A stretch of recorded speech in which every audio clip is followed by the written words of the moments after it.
door had not opened in 11 days, and the whole pack knew it. Guards stood outside the king's chamber with trays of food that grew cold within the hour. Every single tray was carried back down the stone stairs untouched, the meat stiff, the bread hard, the wine flat. The smell of failure clung to the kitchen hallway like smoke that would not clear. Inside the palace, fear moved faster than any messenger.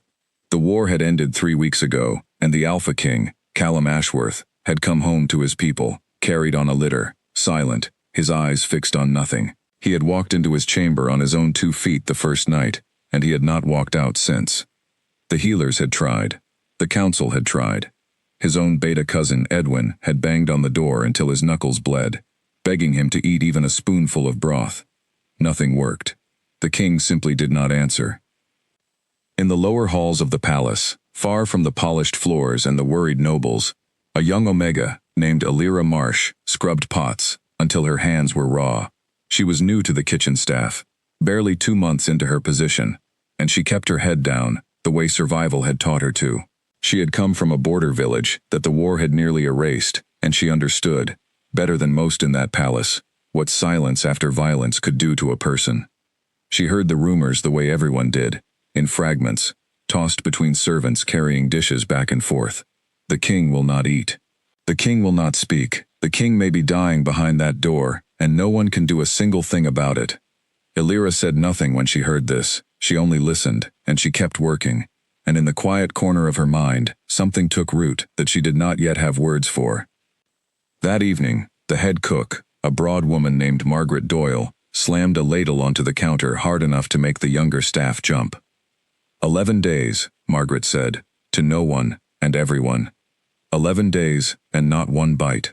The healers say his body will start to fail soon if this keeps on. And still he will not open that door for anyone. Maybe he does not want anyone, said a young beta boy named Peter, stacking clean bowls. Maybe that is the whole point. Margaret shook her head. A king cannot simply stop being a king because the war hurt him. His people need him standing. But you cannot force a wounded wolf to eat by shouting at his door. I have tried sending the finest meals this kitchen can make: roasted lamb, spiced stew, sweet bread with honey. He does not touch any of it.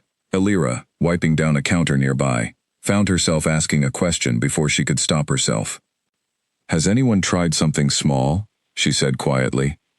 Margaret turned, surprised that the quiet new girl had spoken at all.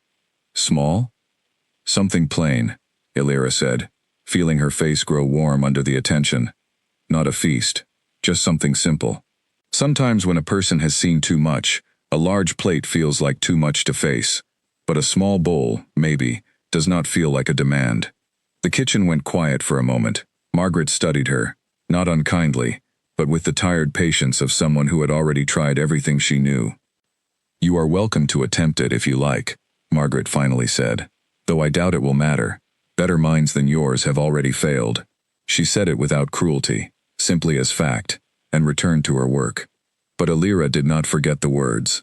That night, after the other servants had gone to sleep, she stayed behind in the kitchen with only a single candle for light. She found a small clay bowl, plain and unremarkable, the kind used by the kitchen staff themselves, rather than the fine porcelain sent to nobles. She filled it with a simple broth, made from bone and herbs she had learned to prepare back home. Nothing fancy, nothing that announced itself as a gift from anyone important. It was the kind of food a mother might make for a sick child, warm and gentle, and asking nothing in return. She carried it up the long stairs alone, her heart hammering with every step. The guards outside the king's chamber eyed her with confusion as she approached. The kitchen already sent up the evening tray, one of them said. It was refused, same as always. I am not bringing a tray, Alira said, holding up the small bowl. I only wish to leave this. The guard frowned, clearly unsure what to make of her, but something about her calm certainty made him step aside, rather than argue. Perhaps he was simply too tired to fight about something so small.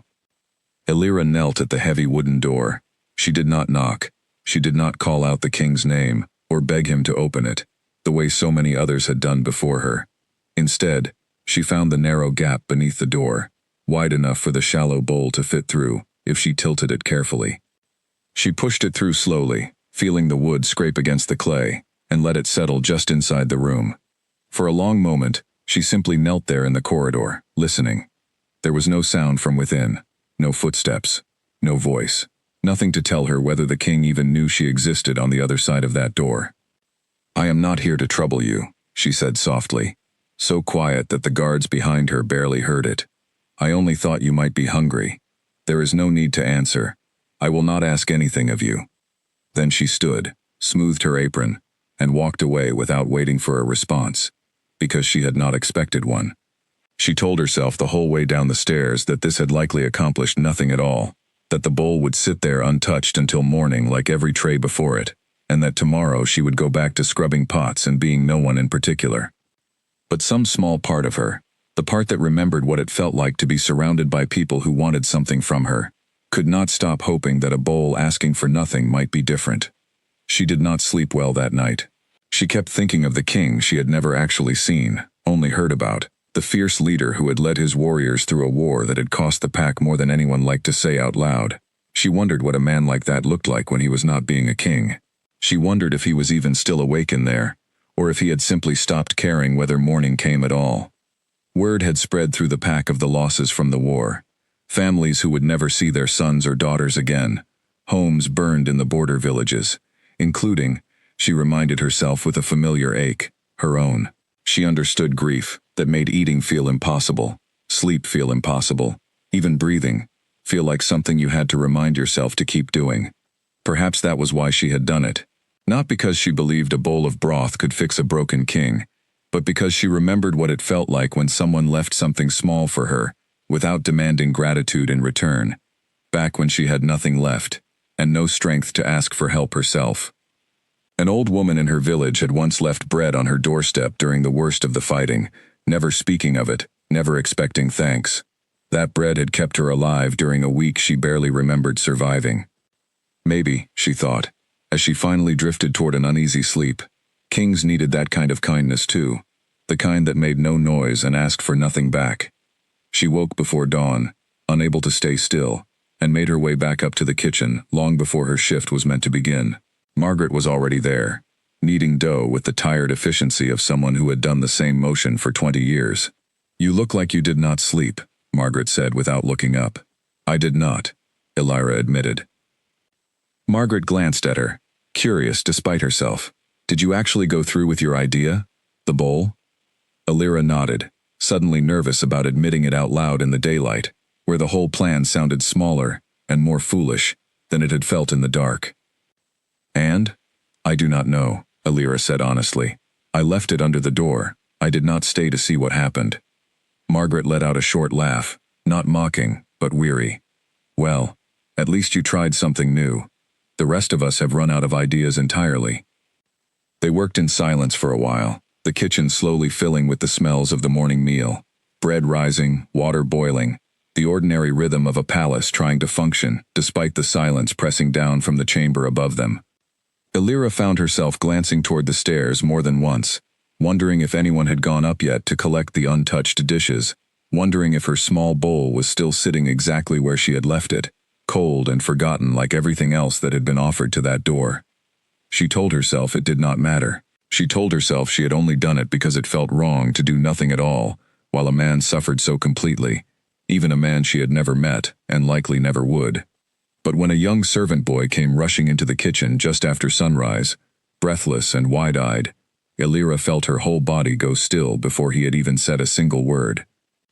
"You will not believe this," the boy said, gasping for air, as though he had run the entire length of the palace. "The bowl, the small one, it is gone." Margaret set down her dough at once, flour still coating her hands. "Gone. Gone how? Did he throw it, break it? What happened?" "No," the boy said, shaking his head quickly. "It is simply gone. The guards say the bowl is no longer sitting where it was left. There is no mess, no broken clay. It was there at dawn when they checked, and now it is not." Elira felt something rise in her chest that she did not have a name for, something between hope and disbelief. She had expected silence. She had expected the bowl to sit there forgotten, the way every tray before it had sat forgotten. She had not expected it to simply vanish. "Perhaps a guard moved it," Margaret said, though her voice lacked conviction. Perhaps someone tidied the hallway. The guards say they touched nothing, the boy insisted. They say the door never opened, not once, not the whole night. But the bowl that was outside is no longer there. That could only mean one thing, though none of them dared say it aloud at first. If the door had not opened, and the bowl had vanished from just inside the gap beneath it, then someone inside the room had reached down and pulled it through. The king had taken it. Alira did not know what to do with the flood of feeling that moved through her.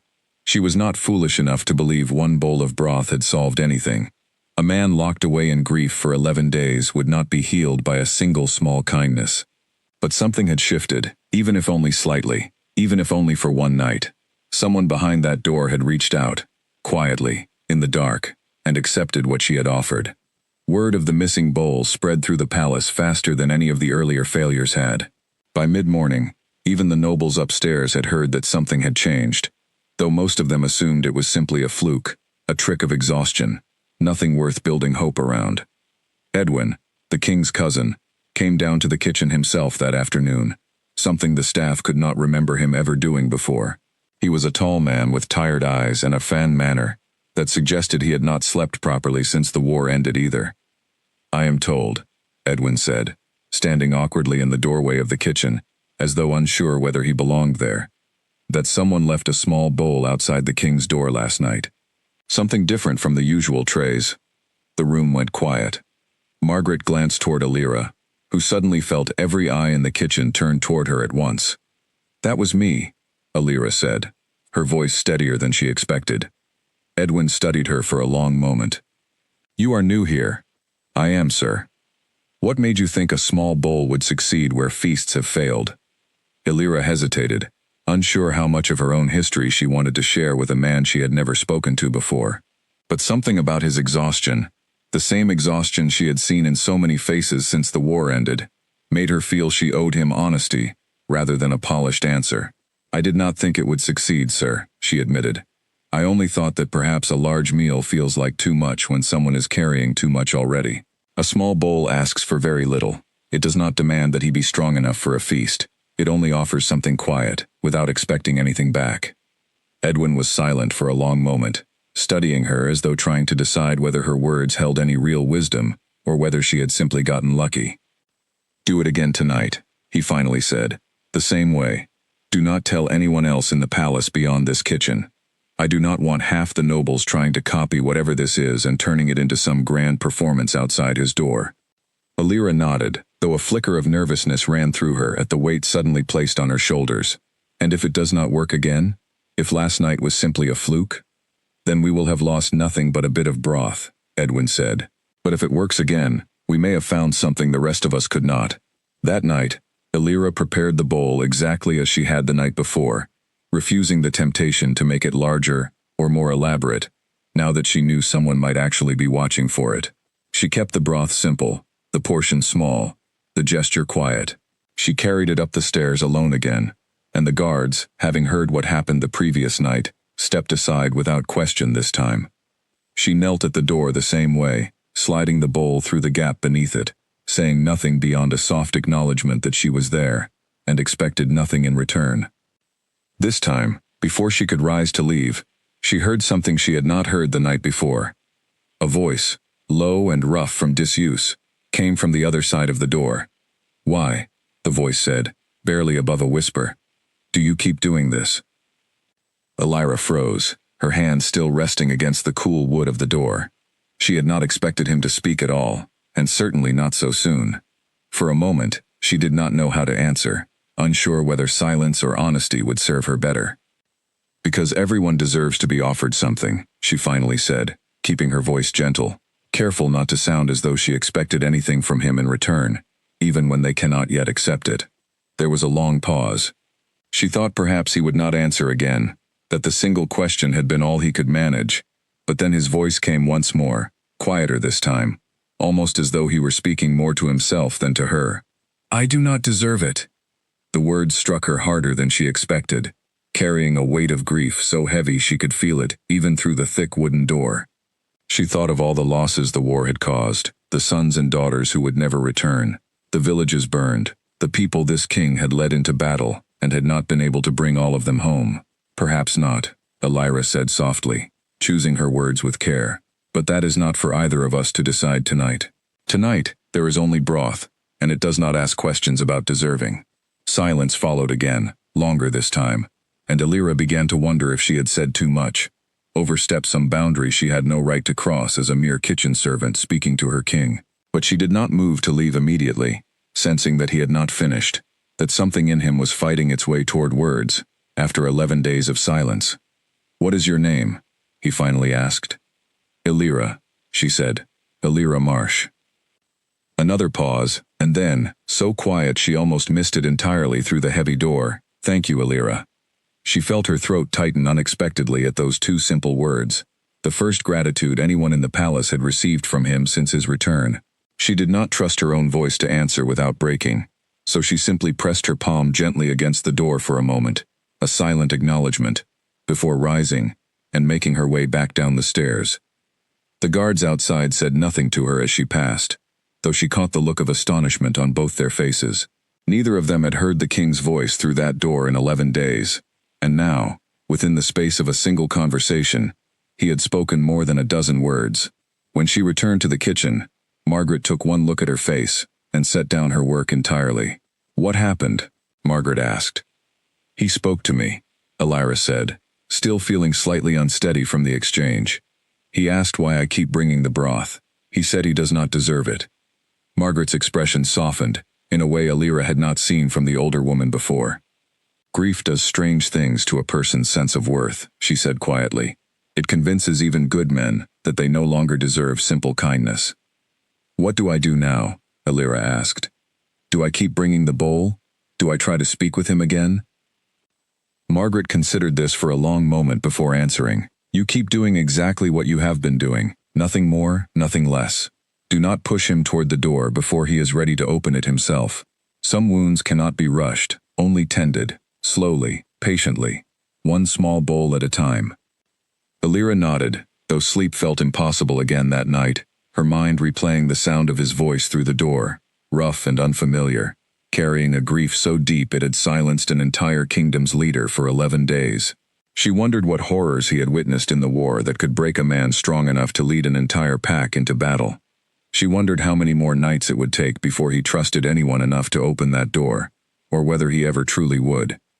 But for the first time since she had arrived at the palace, she felt as though her small, quiet presence in that vast and grieving place actually mattered, even if only to one broken man on the other side of a locked door. 3 nights passed in the same quiet rhythm, and each night brought a few more words through the heavy door. Elira learned not to expect much, and not to ask for more than he offered on his own. She would kneel, slide the bowl through the gap, and wait, and sometimes he spoke, and sometimes he did not, and she had learned to accept both without complaint. On the 4th night, something different happened. As she knelt to push the bowl through the familiar gap beneath the door, her fingers brushed against something already there, a folded piece of parchment, tucked just at the edge where the wood met the stone floor, as though it had been left for her to find. She hesitated before picking it up, unsure whether it was meant for her at all, or whether she was intruding on something private, but there was no one else it could possibly belong to, no other reason for a note to sit exactly where she always knelt. She unfolded it carefully in the dim light of the corridor. The handwriting was uneven, the letters slightly shaky, as though the hand that wrote them had not held a quill in some time. "I cannot open the door yet, but I can no longer pretend I do not wait for the sound of your footsteps each night." Elira read the words twice, feeling her chest tighten with an emotion she could not fully name.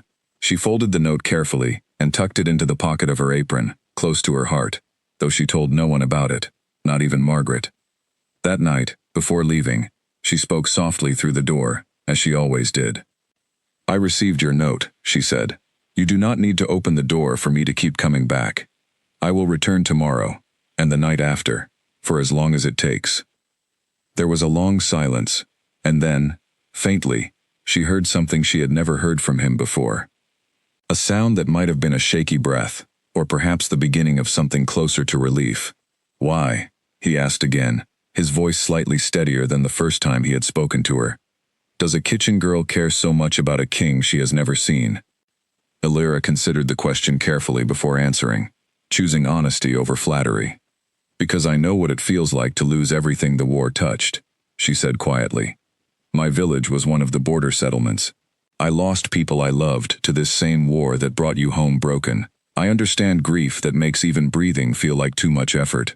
I am not doing this because you are a king. I am doing this because I know what it means to need someone to simply keep showing up, without demanding anything in return. The silence that followed felt different this time, heavier with understanding rather than distance. When he finally spoke again, his voice had lost some of its earlier roughness. I did not know the border villages suffered so greatly, he said. I have been told the losses there, but I have not let myself think of the faces behind those numbers. It felt easier not to. It is easier, Alira agreed, but easier is not always kinder to ourselves in the long run.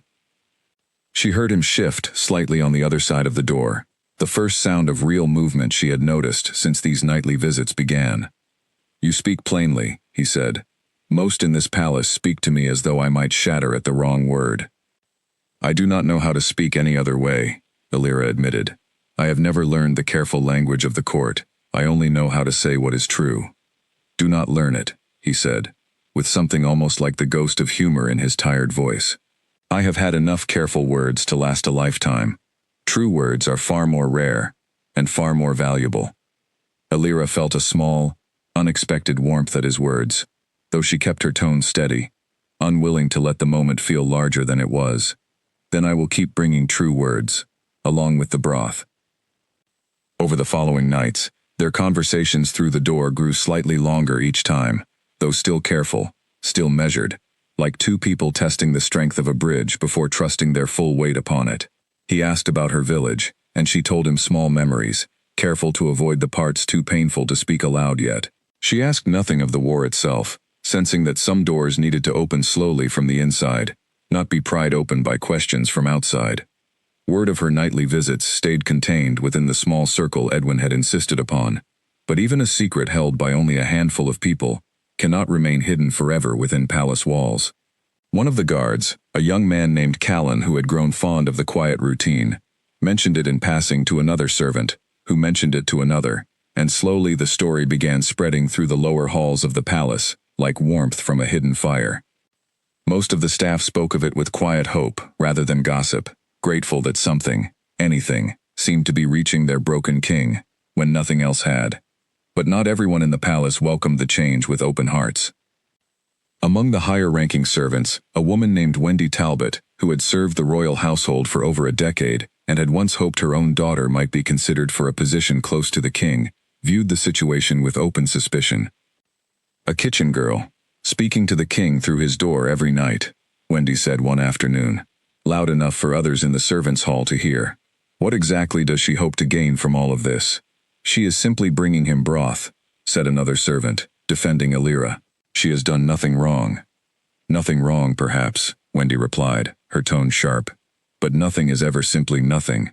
In a palace such as this, a girl of no standing, suddenly the only voice the king will hear? Mark my words, there is more to this than broth.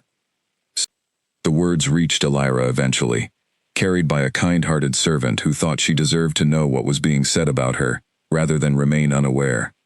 Alira felt her stomach tighten with worry, not for herself, but for fear that the gossip might somehow threaten the fragile trust she had built with the king, a trust she feared could shatter as easily as it had formed.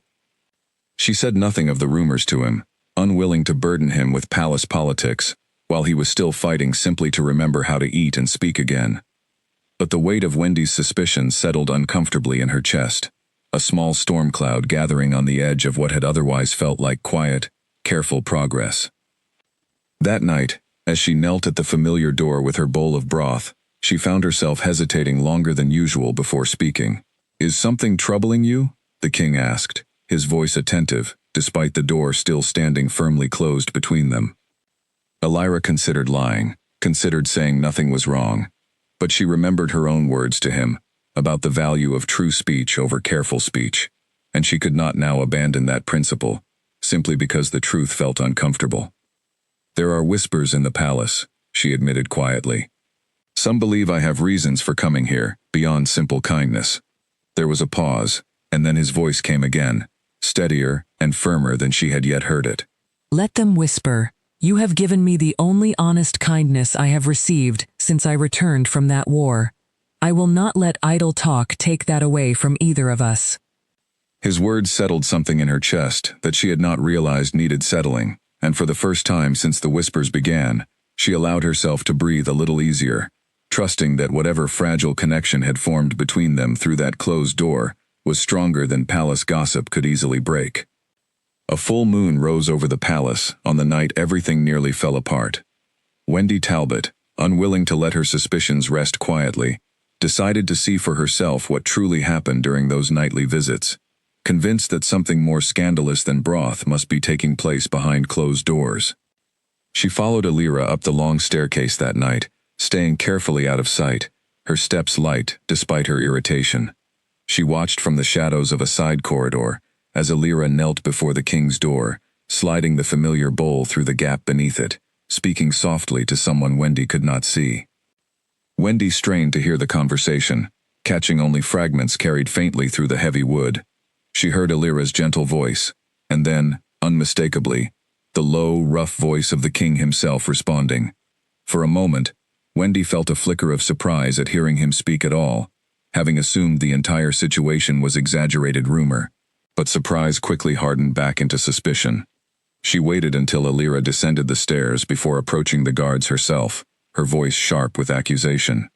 "I demand to know what that girl discusses with our king every night," Wendy said. "The whole palace deserves to know what influence a mere kitchen servant holds over him." The guards, uncomfortable under her intense scrutiny, exchanged uneasy glances. "She only speaks with him briefly," one guard finally said. "Nothing improper occurs. She brings a small bowl of food, and sometimes they exchange a few words. A few words that none of you can fully hear," Wendy pressed. "For all any of us truly know, she could be manipulating him, filling his ears with dangerous ideas, while he is at his weakest." Word of Wendy's confrontation reached Edwin by morning, delivered with obvious concern by one of the more sympathetic staff members. Edwin, though tired and stretched thin from managing the pack's recovery after the war, knew he needed to address the growing tension before it spiraled into something that could undo the fragile progress they had achieved. He summoned Alira to a private meeting in a quiet chamber, away from the kitchen, his expression grave when she arrived. "There are those in this palace," Edwin began carefully, "who question your intentions regarding the king. I do not share their doubts myself, given how much progress has occurred since you began these visits. But suspicion, left unaddressed, can grow into something dangerous, especially in a palace still recovering from war and desperate for someone to blame for its lingering pain." Alira felt a familiar tightness return to her chest. "What would you have me do?" Edwin sighed, rubbing his tired eyes. "I do not wish to stop what you are doing. The king has spoken more in these past days than in the 11 before your first visit, but I must ask you to be transparent about what passes between you, at least with myself, so that if questions arise again, I can speak to your character with confidence rather than assumption." Alira nodded, understanding the necessity, even as it stung slightly, to have something so private now requiring explanation, to satisfy palace politics. "I have only spoken with him of small things," she said honestly. "My village, simple memories, nothing of strategy or power. He has shared very little of the war itself, though I sense it weighs on him more than he has yet allowed himself to express." Edwin studied her for a long moment, and something in his tired expression softened slightly. "Thank you for your honesty. I will handle Wendy Talbot and any others who question this further. Continue as you have been. Whatever effect your visits are having, it is clearly more than any of the rest of us have managed to achieve." That night, as Alira climbed the stairs once more, she felt the weight of the day's tension still pressing on her, though she tried to keep her voice steady and calm as she knelt before the familiar door. "You seem troubled tonight," the king observed almost immediately, his perception sharper than she had expected, given how little of the outside world reached him behind that closed door. Alira hesitated only briefly, before deciding, once again, that honesty served them both better than careful silence. "There has been some difficulty today, regarding questions about my visits here. Edwin spoke with me about it." A long pause followed, and when the king spoke again, his voice carried an edge of something fierce that she had not heard from him before, a flicker of the warrior king beneath the grieving man. No one in this palace has any right to question the only kindness that has reached me since my return, he said, his voice firmer than she had yet heard it through that door. If anyone troubles you because of these visits, you are to tell me immediately. I do not wish to cause conflict within your household, Alira said gently. I only wish to continue bringing you what small comfort I can. You cause no conflict, he replied. Others create conflict through their own fear and suspicion. That is not a burden you should carry. His fierce defense of her, spoken through a door he still had not opened, struck her deeply, revealing a protectiveness she had not expected from a man still locked so completely within his own grief. She realized, in that moment, that whatever connection had grown between them through these quiet nightly exchanges had become important to him in a way that went beyond simple gratitude for food. Thank you, she said softly, unsure what else to offer in response to such unexpected fierceness on her behalf. They spoke a while longer that night, longer than any previous conversation, touching gently on subjects neither had yet dared approach. He asked, carefully, about the day her village had fallen under attack, and though her voice trembled slightly as she spoke, she found herself sharing details she had told no one else since arriving at the palace. The smoke, the running, the faces of neighbors she never saw again. In turn, though he still could not bring himself to speak directly of the war's darkest moments, he shared small fragments, the weight of leading soldiers who trusted him completely, into battles that took so many of them from the world. He spoke of guilt that gnawed at him every night since his return, guilt so heavy that he had begun to believe he no longer deserved comfort of any kind, food included. That is precisely why you deserve it, Alira said gently. Punishing yourself with hunger does not honor those you lost. It only adds more loss to a world already carrying too much. The silence that followed felt different from all the silences before it, heavier, with something shifting deep within him, though neither of them spoke further that night. Alira eventually rose, gently pressing her palm against the door one final time, before descending the stairs, leaving him alone, with words she hoped might slowly begin loosening the grip his guilt held over him. As the days continued, the palace slowly noticed subtle changes beginning to take shape. The king's guards reported that he had begun pacing his chamber occasionally, rather than remaining utterly still for hours at a time. His voice, though still only shared through the closed door with Alira, had grown steadier, stronger, carrying less of the hollow exhaustion that had marked his earliest words. Wendy Talbot's suspicions did not entirely vanish, though Edwin's firm handling of the matter quieted most of the open gossip. Alira continued her nightly visits with quiet determination, refusing to let outside doubts shake the fragile trust she had built with a king still fighting his way back from the darkest corners of his own grief. 2 more weeks passed, each night carrying its own small progress, though never in a straight line. Some nights the king spoke freely, his words steadier, occasionally even touched with the faint warmth of humor. Other nights he barely spoke at all, and Alira learned to accept those silences without pushing, understanding that healing rarely moved forward without occasional steps backward along the way. One evening, as she approached the familiar door with her bowl of broth, she noticed something different in the corridor. The guards who usually stood watch were absent, and in their place stood Edwin himself, his expression unreadable in the dim torchlight.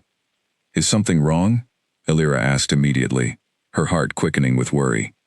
"Nothing is wrong," Edwin said, though his voice carried an odd tension.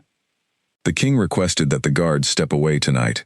He wished for a private word with me before you arrived, and now he has asked that I remain nearby while you speak with him, though out of hearing range." Alira felt a flicker of unease at the change in routine, uncertain what it might mean. She knelt as usual and slid the bowl through the familiar gap, though her hand trembled slightly more than it had in recent nights. "Alira," the king's voice came, steadier and clearer than she had ever heard it. "I have decided something, and I wished for you to be the first to know, before I speak of it with anyone else in this palace."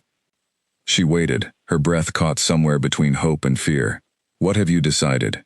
"I intend to open this door," he said simply. "Not tonight, perhaps, for I still need to prepare myself for what that will mean, facing my people again, facing the responsibilities I have neglected while grieving behind these walls. But soon, and when I do, I wish for you to be there." Alira's chest tightened with an emotion too large to easily name, relief and joy and lingering worry, all tangled together. "I will be there," she said softly, "whenever you are ready." I am not ready yet, he admitted, his voice quieter now, more vulnerable than before. But knowing you will be there when I am, makes the idea feel possible, rather than impossible, for the first time since I returned from that war.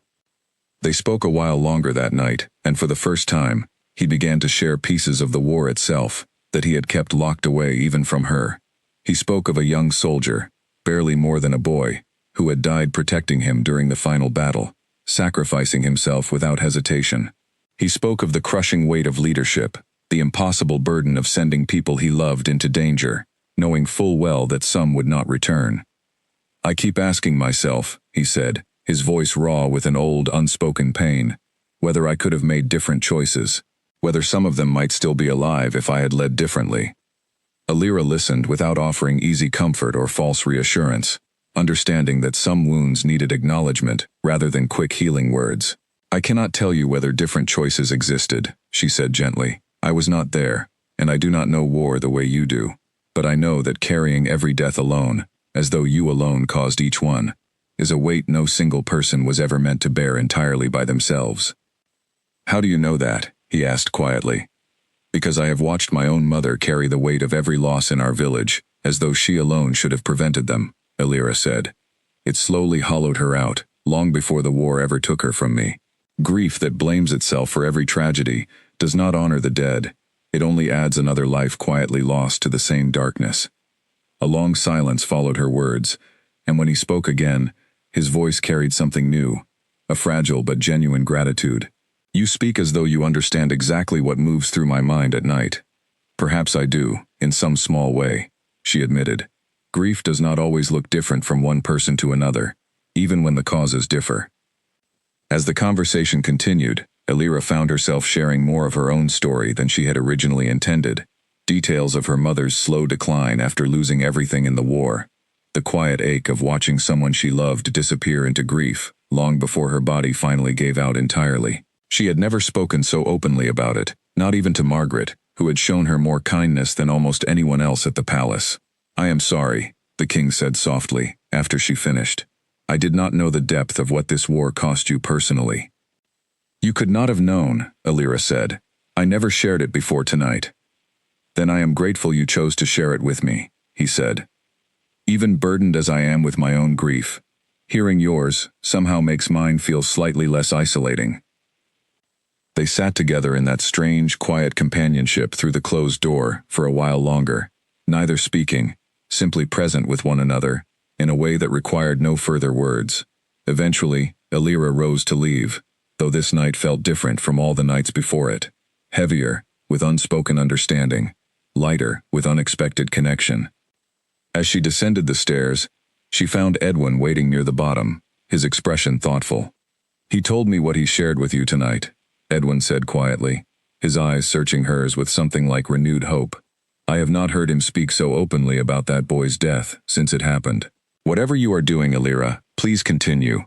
I believe you may be the only reason he still intends to return to his people at all. Alira nodded, though the weight of such responsibility settled uncomfortably alongside her hope. I am only offering him company, she said. I do not know if that is enough to truly heal what this war has broken in him. Perhaps healing was never meant to come all at once, Edwin said. Perhaps it only ever comes one small kindness at a time, exactly as you have been offering it. That night, as Alira finally returned to her small quarters near the kitchen, she found herself staring at the ceiling long after she should have fallen asleep, her mind replaying every word exchanged through that door. She thought of the king's promise to eventually open it, and she wondered, with a flutter of nervous anticipation she did not quite understand, what it might feel like to finally see the face behind the voice that had become so unexpectedly important to her own quiet, solitary life within the palace walls.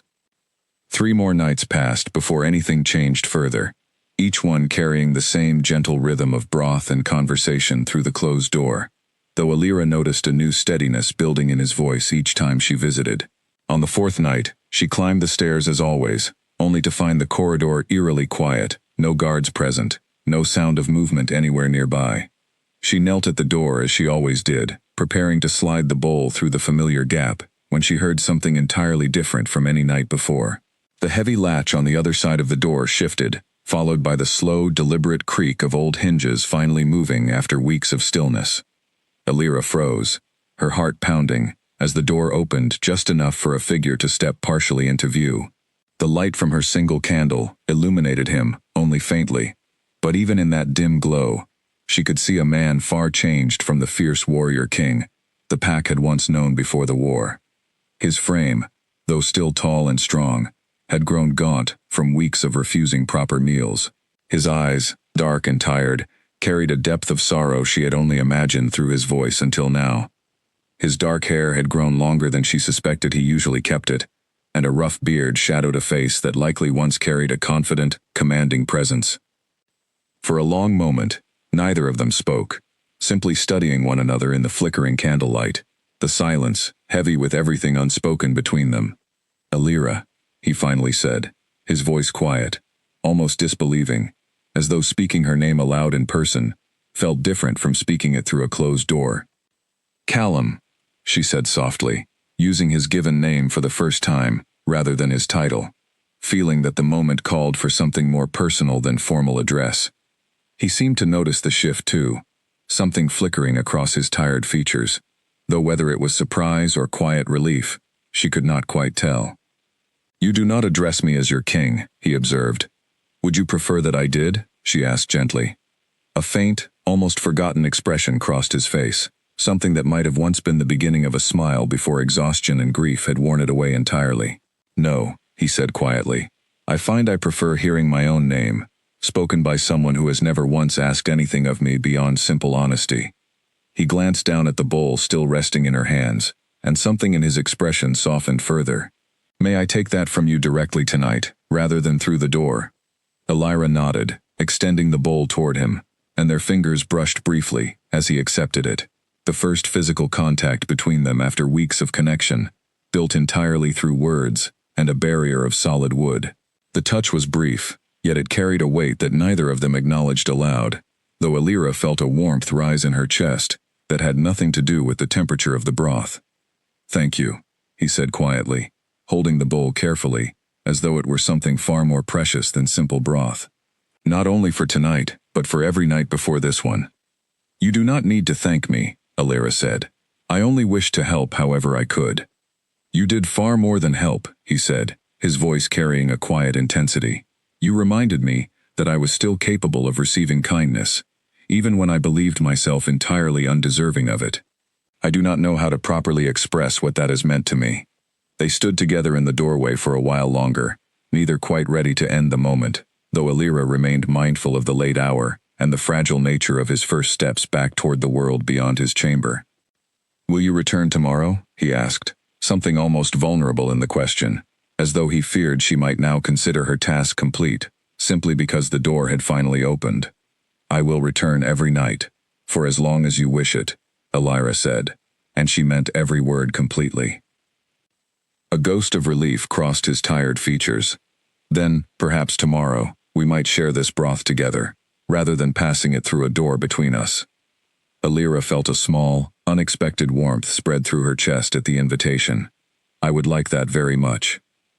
As she finally made her way back down the stairs that night, her mind raced with everything that had just occurred. Weeks of careful, patient effort finally rewarded, with the sight of the man behind the voice she had come to know so intimately, through nothing but words and quiet company. She thought of Margaret's earlier warning not to rush his healing, and she felt a quiet pride knowing she had honored that patience, allowing him to open the door entirely on his own terms, in his own time, without ever once being pushed toward it.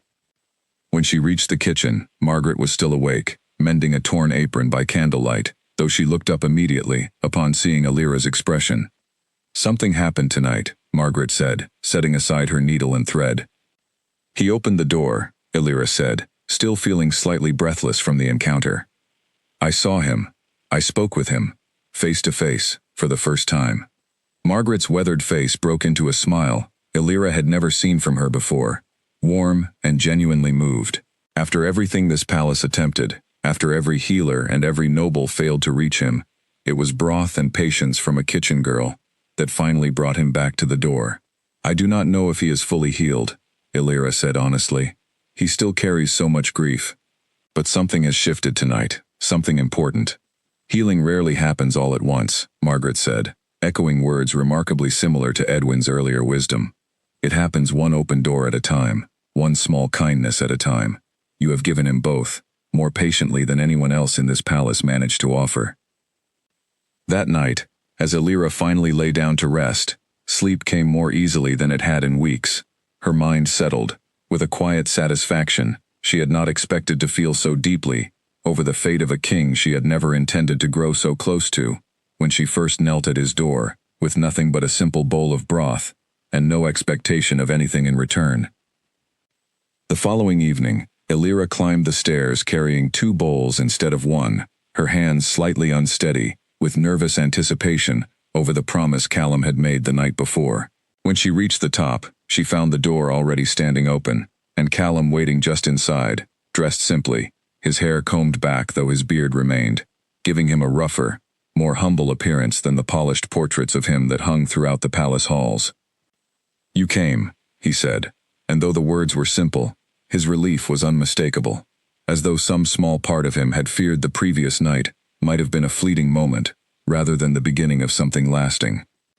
"I told you I would," Elira said, stepping past the threshold for the first time, glancing briefly around the chamber that had been the subject of so much palace worry over the past weeks. The room was sparse, orderly, despite his long isolation, though a heaviness hung in the air, the lingering weight of grief that furniture and tidiness could not fully disguise. They sat together near the cold hearth, sharing the simple broth she had brought, and for a while neither spoke, simply allowing the quiet comfort of shared company to settle between them naturally. Eventually, Callum broke the silence. "I have not eaten a proper meal in this room with anyone since I returned," he said quietly. "I find I had forgotten what it felt like to eat simply because another person's presence made hunger feel bearable again. I am glad to share this with you," Elira said, "though I imagine returning to full meals, and eventually to your responsibilities, will require more than simply sharing broth with me." Callum nodded slowly, his expression growing more serious. "Edwin has been patient, more patient than I deserve, managing the pack's affairs in my absence. But I know I cannot remain hidden away much longer. My people need to see their king again, especially after everything the war has cost them." "Are you ready for that?" Elira asked gently. "I do not know," he admitted honestly, "but I believe I am closer to ready than I was even a week ago, and I credit that entirely to these nights we have shared, even through a closed door." They talked for a long while that evening, touching on lighter subjects than they had allowed themselves before. Small memories from his childhood, before he became king, stories of his own mother, who had passed years earlier, long before the war had ever begun. Elira found herself laughing softly at a story he shared about accidentally setting fire to a training field as a careless young pup, practicing with flint, before he properly understood how to control the spark. And the sound of her laughter seemed to visibly lighten something in his tired expression. "I had nearly forgotten what laughter felt like in this room," he admitted quietly, watching her with an expression she could not entirely name, though it carried a warmth that made her own chest flutter unexpectedly.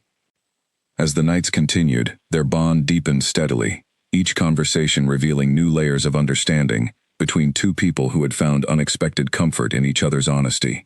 Callum slowly began accepting proper meals again, first only with Elira present, and eventually, with gentle encouragement from her, allowing Edwin to join them as well. Small steps toward rebuilding his connection with the wider world beyond his chamber. News that the king had finally begun eating again spread through the palace with an energy that felt almost like celebration. The oppressive fear that had gripped the pack for weeks slowly began lifting, replaced by cautious, growing hope that their leader might yet fully recover from the darkness the war had left behind. Not everyone welcomed the change with unclouded joy, however. Wendy Talbot, upon hearing that the kitchen girl had not only reached the king, but had become a near-constant presence in his private chamber, grew louder in her disapproval, unable to accept that someone of such low standing had accomplished what she and others of higher rank had failed to achieve. "It is unnatural," Wendy declared to anyone within earshot in the servants' hall. "A kitchen girl, dining privately with our king. What will people say once word spreads beyond these walls?" Elira, upon hearing of these renewed complaints, felt the familiar tightening of worry return to her chest. though this time she found herself less shaken by it than before, steadied by the genuine connection she now shared with Callum and by Edwin's continued support. When she mentioned the renewed gossip to Callum one evening, his reaction surprised her with its firmness. "Let them talk," he said, his voice carrying a strength that had grown steadily since his first hollow whispers through the closed door weeks earlier. "I intend to address the pack soon, and when I do, I will make my gratitude toward you known publicly, regardless of what idle tongues may say about it afterward." "You do not need to defend me publicly," Alira said, though she felt warmth spreading through her chest at his protective determination. "I only wish for your continued healing. That is reward enough for me." "Perhaps," Callum said, his gaze steady and unusually intense as he studied her across the small table between them. "But I find that I wish to offer more than simple gratitude, Alira. These weeks with you have shown me something I had not expected to find again after the war took so much from me." Alira's heart quickened at the weight in his words, though neither of them spoke further of what exactly he meant that evening, allowing the moment to settle unspoken between them, a quiet promise of something more that neither felt entirely ready to name just yet. A full month after Alira first slid that small bowl beneath his door, Callum finally announced that he would address the pack directly, standing before the entire gathered assembly for the first time since returning from the war. The news spread through the palace with a mixture of excitement and lingering nervousness, everyone hoping desperately that their king had truly recovered enough to resume his place among them. Alira felt her own nervousness building throughout the day leading up to the announcement, uncertain what role, if any, she might play in such a formal, public occasion.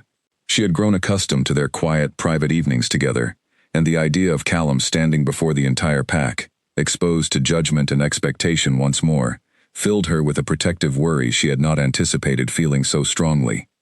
That afternoon, Callum requested her presence in his chamber before the gathering began, and when she arrived, she found him dressed formally for the first time since she had known him.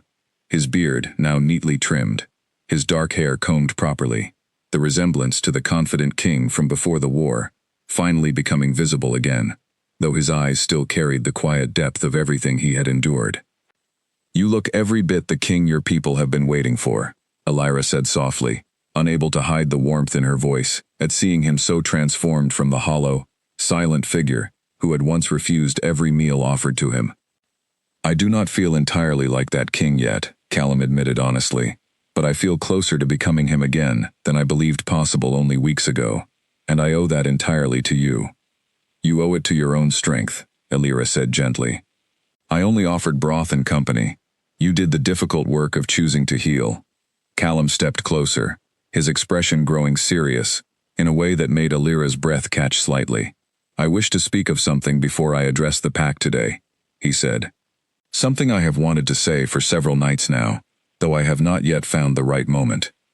Alira waited, her heart beating faster, sensing the importance of whatever he intended to share. "These weeks with you have taught me that healing is not something achieved alone," he said. "You reminded me, patiently, and without ever demanding anything in return, that I was still worthy of kindness, worthy of connection, worthy of continuing to live fully, rather than merely existing behind a locked door. I do not know how to properly repay such a gift." "You do not need to repay it," Alira said softly. "Seeing you standing here today, ready to face your people again, is more than enough reward for me." "Perhaps," Callum said, "but I find that I do not wish merely to repay you. I wish for you to remain beside me, not simply as the kitchen girl who saved her king, but as someone whose presence in my life has become far more important than I ever expected when you first knelt outside my door with nothing but a small bowl of broth." Alira felt her chest tighten with an emotion too large and complicated to easily name, hope and disbelief and quiet joy all tangled together at once. "Callum, I am only a kitchen servant. I hold no noble standing, no claim to stand beside a king in any formal sense." "None of that matters to me," Callum said firmly. "You have already proven, through weeks of patient kindness, that true worth has nothing to do with rank or standing. If anything, this palace owes you more respect than it has shown any noble within these walls." Before Alira could respond further, a soft knock interrupted them, and Edwin appeared in the doorway, his expression a careful mixture of urgency and quiet excitement. "The pack has gathered," Edwin said. "They await you, Callum."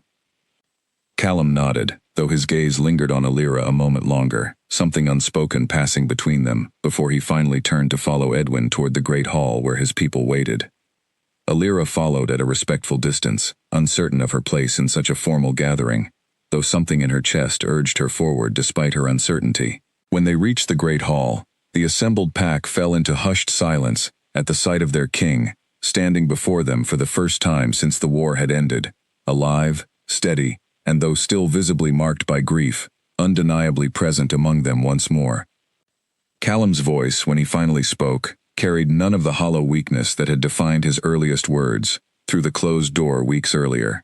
Instead, it rang clear and strong across the great hall, and reaching every corner of the gathered crowd.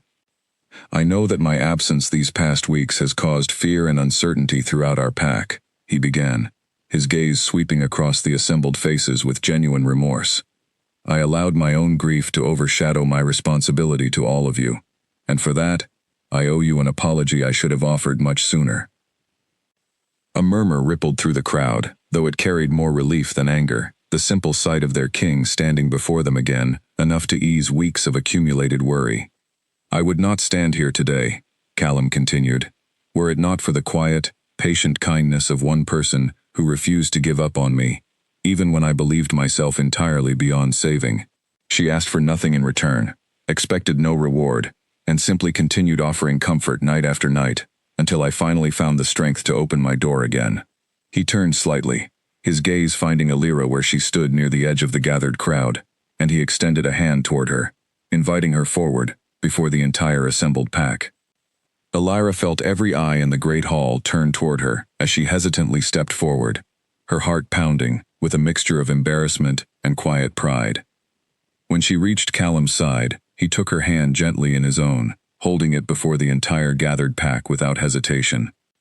"This is Alira Marsh," Callum announced, his voice carrying clear conviction across the hall. "A kitchen servant, yes, but also the reason your king stands before you today, rather than remaining lost to his own grief. I owe her a debt I can never fully repay, and I intend to honor that debt by ensuring she never again goes unseen or undervalued within these walls." The great hall erupted into a mixture of astonished murmurs and, gradually, warm applause, as the assembled pack began to understand the quiet, remarkable story unfolding before them. Even Wendy Talbot, standing somewhere near the back of the crowd, found herself unable to voice any further complaint against the woman whose simple kindness had achieved what an entire palace of healers, nobles, and desperate pleading had failed to accomplish. In the weeks that followed Callum's public address, the palace slowly settled into a new, steadier rhythm, though the change did not happen without its own quiet challenges. Callum resumed his duties gradually, guided patiently by Edwin, who remained relieved beyond words, to finally share the burden of leadership that had rested solely on his shoulders during his cousin's long absence.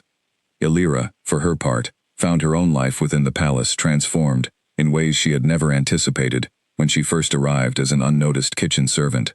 Though she remained humble about the attention now directed toward her, she could not entirely escape the curious glances and whispered conversations that followed her through the palace halls, some filled with genuine admiration, others still tinged with the same suspicion Wendy Talbot had voiced from the very beginning. One afternoon, as Alira worked alongside Margaret in the kitchen, now permitted lighter duties, given her new, unofficial standing within the palace, Margaret paused her work to study her with quiet consideration. "You have changed this place," Margaret said simply. "Not only the king, but the whole feeling within these walls. I have worked in this kitchen for over 20 years, and I have never seen the staff carry themselves with such quiet hope as they have these past weeks. I only wish to help one grieving man find his way back to his people," Alira said, still slightly uncomfortable with the weight of credit often placed upon her shoulders. "I did not intend to change an entire palace." "Sometimes," Margaret said, returning to her work with a small, knowing smile, "the smallest acts of kindness ripple further than we ever expect them to." That evening, Callum requested Alira's presence in the palace gardens, a quiet, private space he had begun visiting regularly as part of his slow return to normal life. When she arrived, she found him standing near a small fountain, the evening light casting a gentle glow across features that had grown steadily less gaunt with each passing week of proper meals and improving health. "I have been giving thought," Callum said as she approached, to what I wish for our future to hold, both for this pack and for the two of us. Illyra felt a familiar flutter of nervous anticipation at his words. What have you decided? I intend to formally acknowledge you, not merely as the servant who helped restore me, Callum said carefully, but as someone whose place beside me, I hope will become permanent, should you wish it as deeply as I have come to wish it these past weeks. Illyra's breath caught slightly at the clear intention behind his words, though she chose her response with the same honest care she had always brought to their conversations. Callum, I still worry what such a change might mean, for you, for this pack, given how different our standings have always been.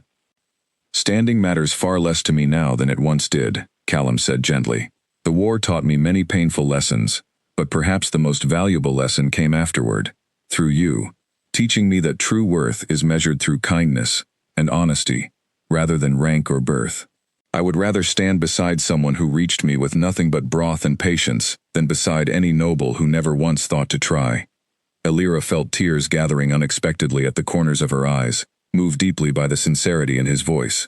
Then I accept, she said softly. Whatever future you envision for us, provided it remains built upon the same honesty we have always shared. Callum's expression softened into something Illyra had never seen from him before, a genuine, unguarded joy that transformed his tired features entirely. He reached for her hand gently, holding it with a tenderness that spoke more clearly than any further words could have managed.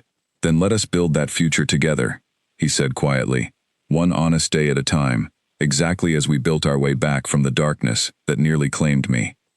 News of their growing bond spread quickly through the palace and beyond, carried by servants and nobles alike, until eventually even the distant villages began hearing whispered versions of the remarkable story, how a simple kitchen girl had reached a broken king when an entire palace of healers and advisors had failed, using nothing more than a small bowl of broth slid quietly beneath a locked door.